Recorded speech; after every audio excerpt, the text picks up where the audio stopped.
So this just started today.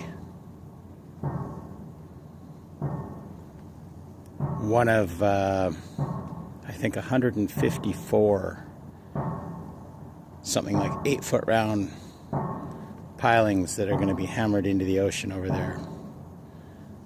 So this will be the new normal around here for the next 2 years if Kinder Morgan gets their way.